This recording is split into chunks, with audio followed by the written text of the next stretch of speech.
Selamat pagi untuk semua. Perkenalkan, nama saya Damian Bento Pranata, siswa kelas 10 dari SMA Santa Francisco Xavier Sute, akan menjelaskan tentang keberagaman budaya Hindu-Buddha di Indonesia. Setiap warga negara Indonesia berkewajiban menjaga kerukunan dalam keberagaman, termasuk umat Hindu. Menjaga kerukunan umat beragama bukan hanya menjadi tanggung jawab pemerintah semata, tetapi seluruh umat masyarakat. Dalam konteks Hindu, ada 3 jenis karakter yang ditampilkan oleh umat Hindu Nusantara, yaitu yang pertama, karakter berdasarkan budaya adat yang mempunyai bentuk dan warna yang berbeda-beda pada setiap daerah, suku, adat, dan pakaian. Kekayaan ini memberikan warna ciri khas budaya Hindu Nusantara. Jadi, tidak perlu hanya warna Bali saja yang nampak Hindunya. Kedua, karakter Hindu Nusantara berdasarkan perkembangan spiritual dalam menghayati dan meyakini kepercayaan kepada Tuhan, seperti yang diajarkan dalam Sloka Veda Ekam Sat Vipra Bahyuda Vadayanti. Artinya, Tuhan itu satu.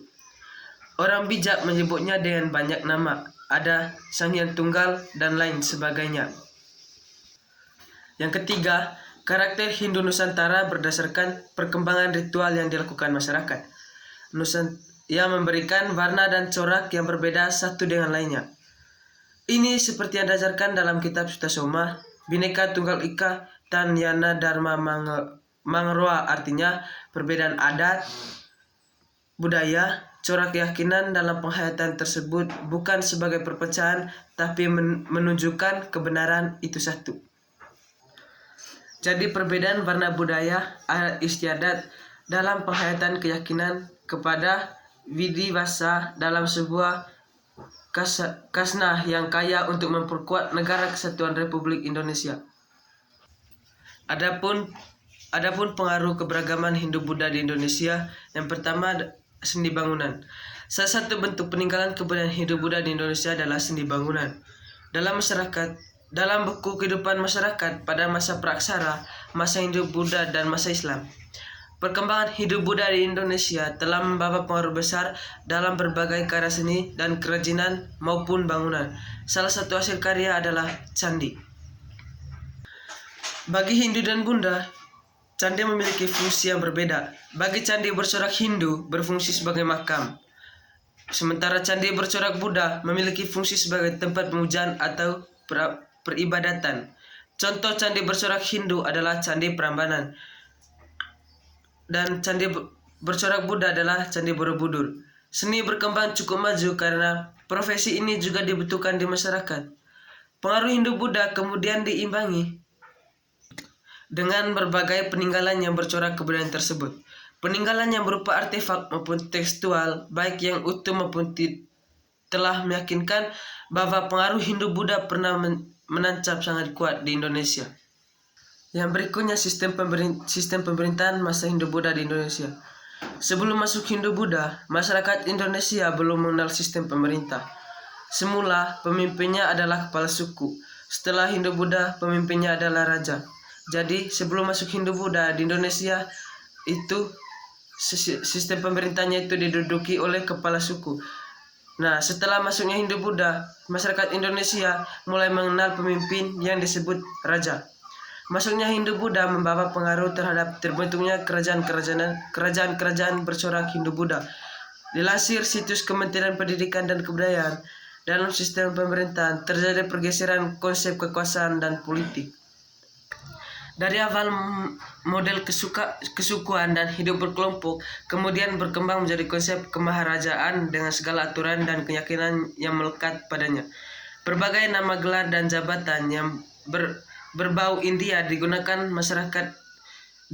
dan dikembangkan oleh masyarakat Hindu-Buddha dengan konsep Dewa Raja yang dianut lebih efektif untuk membangun sebuah kemaharajaan yang mendasarkan kekuasaan mutlak pada diri raja.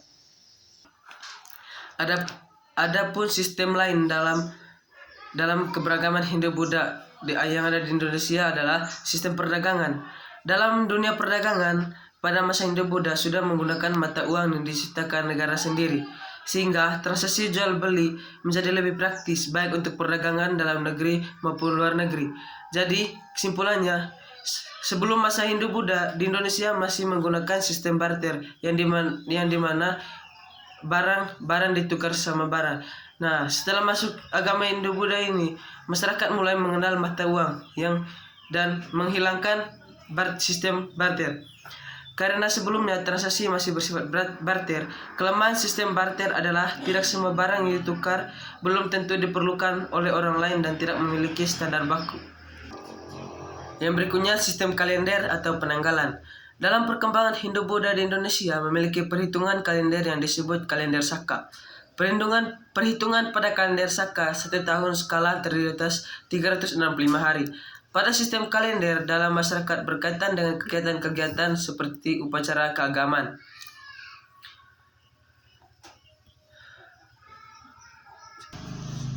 Sebelum Hindu-Buddha masuk ke Nusantara, Indonesia sudah memiliki kebudayaan sendiri. Kemudian setelah Hindu-Buddha masuk, terjadi proses perpaduan dua budaya. Masuknya kebudayaan dari Hindu-Buddha ke Indonesia menyebabkan akulturasi dengan kebudayaan lokal yang sudah ada. Dikutip dalam KBBI, akulturasi adalah percampuran dua kebudayaan atau lebih yang saling bertemu dan memengaruhi. Jadi kesimpulan masuknya agama Hindu-Buddha Indonesia adalah candi Hindu maupun Buddha pada dasarnya merupakan perwujudan akulturasi budaya lokal dengan budaya India. Masuknya agama Hindu dan Buddha di Indonesia kemudian memunculkan pembaruan besar. Contohnya, berakhirnya zaman prasejarah Indonesia dan perubahan dari kepercayaan kuno atau animisme dan dinamisme menjadi kehidupan beragama yang memuja Tuhan dengan kitab suci. Kebudayaan Hindu dengan mudah diterima rakyat Nusantara karena adanya persamaan kebudayaan Hindu dengan kebudayaan Nusantara. Demikian presentasi dari saya. Saya Damian Wiranto Pranata mengucapkan limpah terima kasih.